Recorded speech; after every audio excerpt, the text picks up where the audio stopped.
Yo, it's official. That time is coming. All of the major shonen are coming to an end, and we're finally seeing the full scope of these stories for the first time. And as I look at the community's responses to these series, I was really only brought to one conclusion. Anime fans do not like anime. Bro, what the f is you even talking about, bro? Or maybe they did at one point, but after a while, it feels like they don't even enjoy talking about the series that they talk about anymore. They're just like a jaded teacher waiting to hit tenure. And this is something that's been bouncing around in my head for a while, but I just thought it couldn't be true. Why would anybody spend most of their free time talking about, reading, and watching something that they don't even enjoy? And I don't think this becomes really obvious until series are at the end or very near the end, when people's true feelings and true frustrations with the story start to come to light. I think I first noticed it after Attack on Titan ended and the whole storm of nonsense that surrounded that ending. I noticed that so many of the complaints were more about what the story didn't do than what it did do, which is fair enough. If you feel like the series was lacking in certain aspects, that's your opinion. But there's this weird thing that anime and manga fans do that I don't know if they've always done this or if this is a new thing, but they mourn series for not following their vision. Especially in the Attack on Titan fandom, they created a whole headcanon about how the series should end and where things should go, and they threw a hissy fit when it didn't happen like some little bitches. And series like Jujutsu Kaisen fall victim to a very similar thing, where fans endlessly cry about what the series was and what it could have been, instead of evaluating the story on its own merit. And it's a constant issue I see with anime fans, and specifically anime fans, where there is no appreciation for the current moment at any point in time. It's either talking about nostalgia from the past or trying to predict the future. It's like nobody reads manga just because they enjoy manga anymore. It's all about proving to other people that you enjoy manga and showing off your media literacy skills. And it creates this general doom and gloom around whatever's going on in the present, because the present isn't as easy to romanticize as the past or the future is. It's an issue that I run into a lot, specifically with the One Piece fandom. I joke about it here and there that One Piece fans love to try to predict the future, but that shit is actually a problem. And it's annoying as fuck. Whenever people talk about One Piece, it's always one of two things. It's either, oh, I wish One Piece did this thing like how they used to do back then, or it's, I hope One Piece does this thing in the future. And it's so much more annoying in One Piece because of how long One Piece is and how long its arcs are. This is constant. You will be in the middle of an arc and people will be nostalgia baiting about the beginning of that exact same arc. Like, we were halfway through Egghead and people were like, I miss early Egghead. What the fuck are you talking about? And it creates this weird thing where people Stockholm syndrome themselves into series that they don't even enjoy anymore. It's something that I've noticed a lot in the JJK fandom and the One Piece fandom, where people who do not enjoy the series anymore and have not enjoyed it for a long time will continue to drag themselves through it in the hopes that the author does something that they do enjoy in the near future. Why torture yourself like that? And it's not even like these people are like casual readers. They'll wait for chapters to build up and then read a few. No, these niggas be up bright and early for fucking spoilers every week. Why? You just fucking up your week early for no reason. And honestly, I think it all comes back to community. I think a lot of people are attracted to the anime community, and of that it is very strong and tight knit. And it's like you always got something to come back to,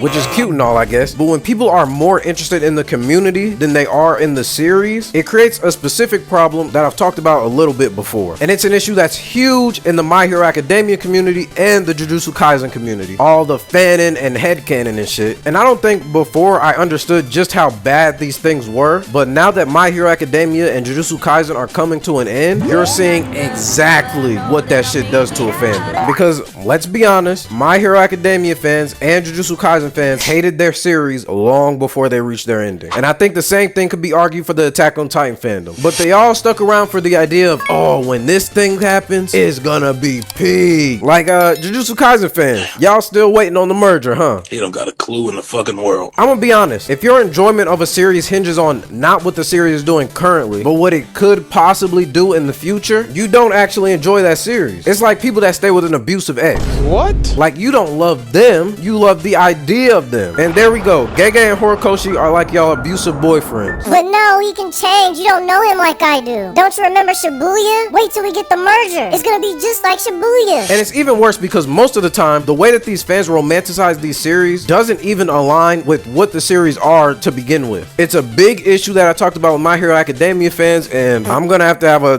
big talk about Jujutsu Kaisen fans in the near future too. Two very flawed endings, but also two endings with very beautiful messaging that I think people are willfully ignorant to out of spite because they didn't get the series that they wanted. There's this meme of Deku and Shigaraki going around where Deku's like, Shigaraki, give me my quirk back. Nah, the fans think you being a bum is peak themes and stuff. And it's funny. It's not funny. I was gonna try to throw you a bone and try to be like cool and nice about it. That shit's not even funny. But I see how it's supposed to be funny. But this is exactly what I mean when I say people don't care about what they're reading. What do you mean you don't care about the themes of the manga? I've seen the same thing when people talk about the idea of Itadori dying at the end of the series, which I don't think Itadori's gonna die. I think the series works better if he doesn't. Like, you know, the theme of living on and all that. But the fact that people are so averse to the idea of Itadori dying shows a very specific issue in the mindsets of manga fans, and specifically manga fans. Manga fans just want a self-insert character. Like, that's literally all they want. They just want a character that they can graft onto and adopt all their personality traits. God forbid a character cry or be too timid or have a cringy personality trait. All of those things are 10 times worse than fucking up your story thematically, at least according to manga fans. And all of this is even worse with the discussion surrounding Sukuna and stuff. Jesus Christ. If y'all want to talk about niggas using a character as a self-insert, Sukuna is up there. I think the only character that niggas use as a self-insert more than Sukuna is Zoro. Oh, and Eren Pre, yeah. And all of this has resulted in this weird community around anime where people are just obsessed with critiquing things. And critiquing things is fun. I mean, look at my channel. But it creates this system where people are incentivized to critique things in order to prove they aren't a dick rider. And so people purposefully seek out things to criticize in order to signal to other people like, see, I can criticize manga. I know how to read. I have to find something to criticize about the last One Piece chapter. I can't be a dick rider. I can't let people call me an Oda's angel. And at the end of the day, watching anime and reading manga are hobbies. They're leisurely activities. And you can engage with those things in any way that you enjoy. But at this point, I'm questioning whether people really enjoy it or not. But yeah, man, that's all I got for y'all boys today. Let me know what you think about anime fans in the comments below. And comment future down below if you got to the end. Just confuse all the niggas that didn't make it here. And join the channel for members only chapter reviews. It's only $4. If you want to join, join. And if you don't like the video if you like the video. Subscribe to the channel. And yeah, man, I'm gone. The crew is back together again, and we're finally heading to the Fishman Island. Let's go. I couldn't be more. Finally, we've been freed from the shackles of this underwater prison. And I'm not talking about Impel Down. Oda's back, baby! Man, the pre-time skip vibes are real. I don't know what Oda was writing Fishman Island, but it must have been a clone. It wasn't him. This is Oda. This is One Piece. Oh, we're loving this art. Take me with you, I'm tired of being here. I'm tired of seeing Punk Hazard, Caesar, the kids. Take me to a better place. Take me to a better place, please. Oda's back! Yo, what do I keep telling y'all? We just had to leave those two trash places behind. This is where it's at. This is about to be the best arc since Marineford, I promise. I promise, dude. Been here for 100 chapters. 3 years!